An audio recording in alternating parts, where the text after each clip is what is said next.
Hello everyone, welcome back to my channel. আজকে আমরা mock test number 6 নিয়ে চলে এসেছি।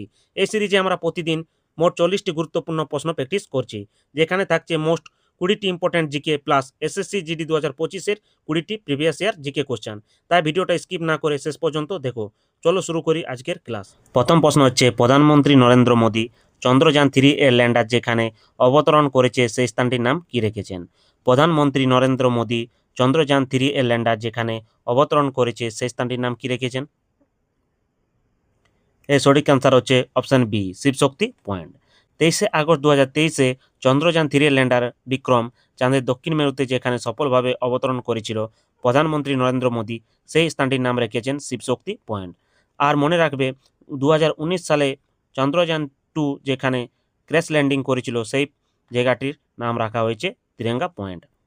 2 নম্বর প্রশ্ন হচ্ছে, যুগ্ম তালিকার কোনো বিষয়ে কেন্দ্র ও রাজ্যের আইনের মধ্যে বিরোধ দেখা দিলে কোন পরিস্থিতিতে রাজ্য আইনটি প্রাধান্য পাবে? এর সঠিক অ্যান্সার হবে অপশন বি, যদি রাজ্য আইনটি রাষ্ট্রপতির সম্মতি লাভ করে। 3 নম্বর প্রশ্ন হচ্ছে, প্রাকৃতিক দুর্যোগ ও কীটপতঙ্গের কারণে ফসলের ক্ষতির হাত থেকে কৃষকদের সুরক্ষা দিতে ভারত সরকার নিচের কোন বীমা প্রকল্পটি পরিচালনা করে? এর সঠিক অ্যান্সার হচ্ছে অপশন সি, প্রধানমন্ত্রী ফসল বীমা যোজনা। 4 নম্বর প্রশ্ন হচ্ছে, ভারতের দীর্ঘতম নদী সেতু ভূপেন হাজারিকা সেতু, যাকে ঢোলা সাদিয়া সেতুও বলা হয়, এটি কোন নদীর উপর নির্মিত? এর সঠিক অ্যান্সার হচ্ছে অপশন সি, লোহিত। 5 নম্বর প্রশ্ন হচ্ছে, এলিলোপ্যাথি প্রক্রিয়ায় উদ্ভিদ থেকে নিঃসৃত রাসায়নিক পদার্থকে কি বলা হয়? এর সঠিক অ্যান্সার হচ্ছে অপশন এ, এলিলো কেমিক্যাল। প্রকৃতিতে কিছু চালাক উদ্ভিদ আছে যারা চায় না তাদের আশেপাশে অন্য কোনো গাছ জন্মাক বা বেড়ে উঠে তাদের খাবার ও জল ভাগ করে নিক। তাই তারা নিজেদের পাতা ও শেকড় বা কাণ্ড থেকে এক ধরনের বিশেষ রাসায়নিক পদার্থ মাটিতে বা বাতাসে রিলিজ করে। এই রাসায়নিক পদার্থের কারণে আশেপাশের অন্যান্য গাছের বৃদ্ধি একদম থেমে যায় বা বীজ অঙ্কুরিত হতে পারে না। উদ্ভিদের এই অন্য গাছকে বাধা দেওয়ার প্রক্রিয়াটাকে বিজ্ঞানের ভাষায় বলা হয় এলিলোপ্যাথি। আর এই প্রক্রিয়ার নামের সাথে মিল রেখে যে রাসায়নিক পদার্থটি তারা নিঃসরণ করে তাকে বলা হয় এলিলো কেমিক্যাল। 6 নম্বর প্রশ্ন হচ্ছে, লাহোরের বিখ্যাত শালিমার বাগ কোন মুঘল সম্রাটের রাজত্বকালে নির্মিত হয়েছিল? লাহোরের বিখ্যাত শালিমার বাগ কোন মুঘল সম্রাটের রাজত্বকালে নির্মিত হয়েছিল? এর সঠিক অ্যান্সার হচ্ছে অপশন সি, সম্রাট শাহজাহান। 7 নম্বর প্রশ্ন হচ্ছে, ভারতের অর্থনীতিতে নীল বিপ্লব নিচের কোন ক্ষেত্রের উৎপাদন বৃদ্ধির সাথে সম্পর্কিত? এর সঠিক অ্যান্সার হচ্ছে অপশন বি, মাছ উৎপাদন। 8 নম্বর প্রশ্ন হচ্ছে, পৃথিবীর অভ্যন্তরে ভূত্বক এবং ম্যান্টেল এর মধ্যবর্তী সীমানাকে বা বিযুক্তি রেখাকে কি বলা হয়? এর সঠিক অ্যান্সার হচ্ছে অপশন সি, মেরোভিচিক বিযুক্তি। 9 নম্বর প্রশ্ন হচ্ছে, 2025 সালে ভারত সরকারের মহাকাশ গবেষণা সংস্থা ইসরো এর প্রস্তাবিত শুক্রযান-1 মিশনটি কোন গ্রহের বায়ুমণ্ডল অধ্যয়নের জন্য ডিজাইন করা হয়েছে? এর সঠিক অ্যান্সার হচ্ছে অপশন ডি, শুক্র। 10 নম্বর প্রশ্ন হচ্ছে, মধুবনী চিত্রকলা বা মিথিলা আর্ট ভারতের কোন রাজ্যের একটি অত্যন্ত প্রাচীন ও বিখ্যাত লোকশিল্প? এর সঠিক অ্যান্সার হচ্ছে অপশন বি, বিহার। মধুবনী চিত্রকলা বিহারের মিথিলা অঞ্চলের একটি অত্যন্ত প্রাচীন ও ঐতিহ্যবাহী লোকশিল্প। এই চিত্রকলায় মূলত চালের গুঁড়ো ও প্রাকৃতিক রং ব্যবহার করে হিন্দু দেবদেবী, রামায়ণ, মহাভারতের দৃশ্য এবং প্রাকৃতিক সৌন্দর্য তুলে ধরা হয়। 11 নম্বর প্রশ্ন হচ্ছে, চোখের দৃষ্টিজনিত ত্রুটি মায়োপিয়া বা হ্রস্ব দৃষ্টি দূর করতে চশমায় কোন ধরনের লেন্স ব্যবহার করা হয়? এর সঠিক অ্যান্সার হচ্ছে অপশন বি, অবতল লেন্স বা কনকেভ লেন্স। মায়োপিয়া বা হ্রস্বদৃষ্টি হলো চোখের এমন একটি ত্রুটি যেখানে কাছের জিনিস স্পষ্ট দেখা গেলেও দূরের জিনিস ঝাপসা লাগে, এবং এই ত্রুটি দূর করতে চশমায় অবতল বা কনকেভ লেন্স ব্যবহার করা হয়, যা আলোকে সঠিকভাবে রেটিনায় কেন্দ্রীভূত করতে সাহায্য করে। 12 নম্বর প্রশ্ন হচ্ছে, ভারতীয় সংবিধানের কততম সংশোধনের মাধ্যমে সম্পত্তির অধিকারকে মৌলিক অধিকারের তালিকা থেকে বাদ দেওয়া হয়? এর সঠিক অ্যান্সার হবে অপশন বি, 44তম সংশোধনী। 13 নম্বর প্রশ্ন হচ্ছে, 2025 সালে বিশ্ব রক্তদাতা দিবস, যা প্রতি বছর 14 জুলাই পালিত হয়, তার গ্লোবাল হোস্ট দেশ কোনটি ছিল? এর সঠিক অ্যান্সার হবে অপশন এ, ইতালি। 14 নম্বর প্রশ্ন হচ্ছে, সামুগড়ের যুদ্ধে কে চূড়ান্ত জয়লাভ করেন? সামুগড়ের যুদ্ধে কে চূড়ান্ত জয়লাভ করেন? এর সঠিক অ্যান্সার হবে অপশন বি, ঔরঙ্গজেব। এই যুদ্ধ হয়েছিল 1658 সালে শাহজাহানের দুই পুত্র দারা শিকো এবং ঔরঙ্গজেবের মধ্যে, এবং এই যুদ্ধে দারা শিকো পরাজিত হয়। 15 নম্বর প্রশ্ন হচ্ছে, ভাটিয়ালি লোকসঙ্গীতের মূল বিষয়বস্তু কী? এর সঠিক অ্যান্সার হবে অপশান ডি, নদী এবং মাঝিদের জীবন।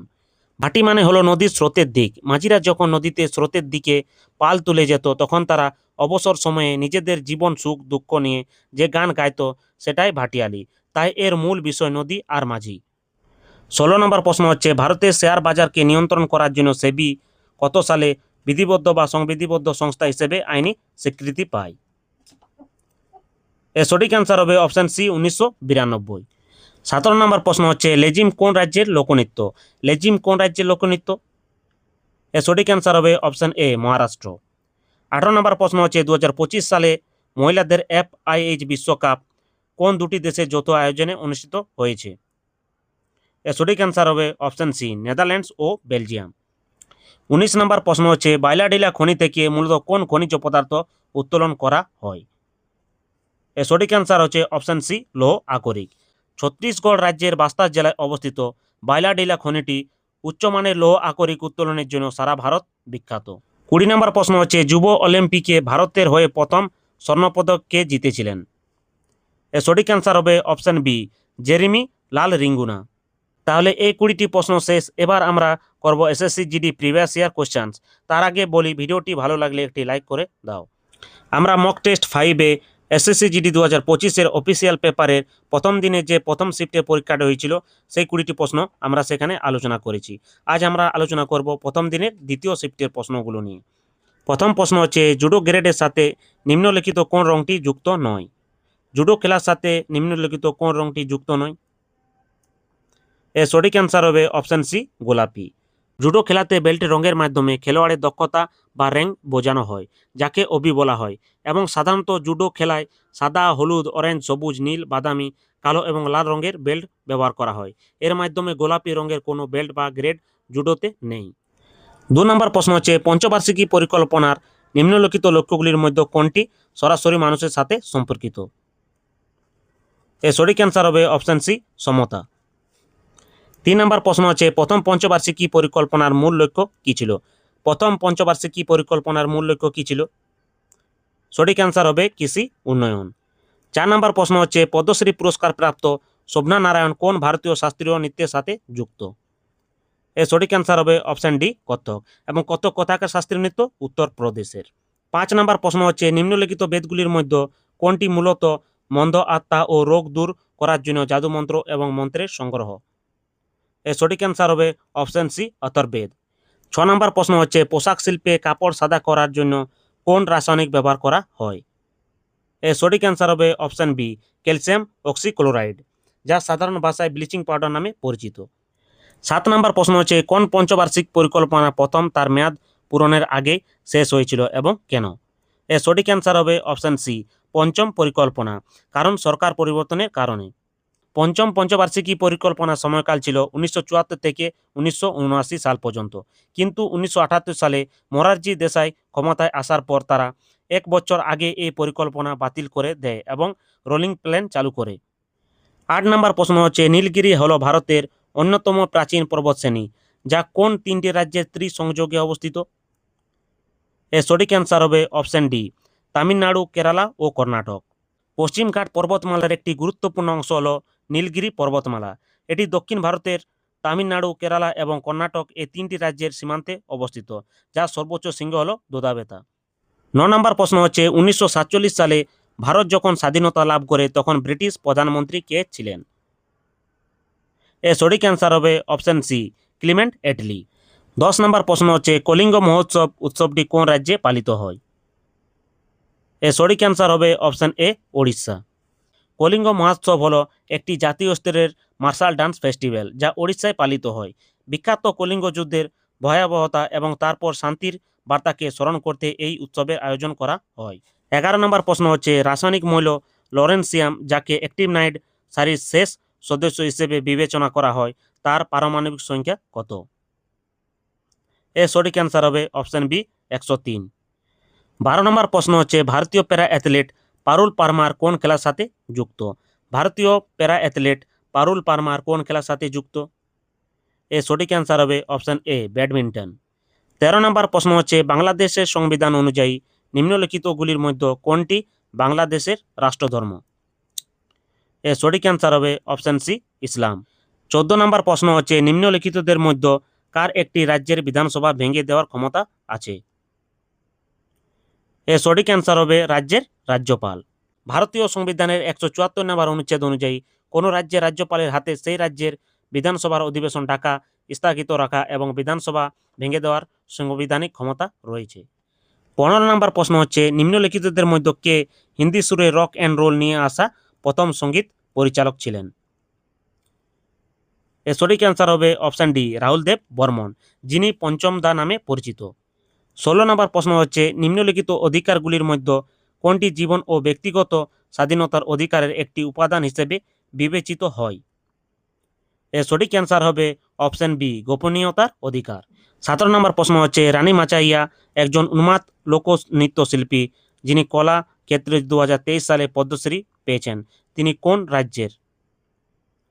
এর সঠিক অ্যান্সার হবে অপশান ডি কর্ণাটক। 18 নম্বর প্রশ্ন হচ্ছে জাতীয় বহুমাত্রিক দারিদ্র্য সূচক 2023 অনুসারে নিম্নলিখিত রাজ্যগুলির মধ্যে কোনটি দ্রুততম দারিদ্র্য হ্রাস দেখিয়েছে? এর সঠিক অ্যান্সার হবে অপশান ডি উত্তরপ্রদেশ। 19 নম্বর প্রশ্ন হচ্ছে সংবিধান আদেশ বিল 2024 নিম্নলিখিত কোন ভারতীয় রাজ্যে তপশিলি জাতি ও উপজাতিদের তালিকা পরিবর্তন করতে চায়? এর সঠিক অ্যান্সার হবে অপশান ডি ওড়িশা। 20 নম্বর প্রশ্ন হচ্ছে 2024 সালের জুনে কে তাদের ওয়ানাড লোকসভা আসন থেকে পদত্যাগ করেছেন? এর সঠিক অ্যান্সার হবে অপশান এ রাহুল গান্ধী।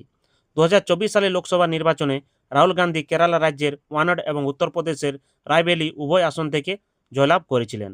নিয়ম অনুযায়ী তাকে একটি আসন ছাড়তে হতো, তাই তিনি ওয়ানাড আসনটি থেকে পদত্যাগ করেন।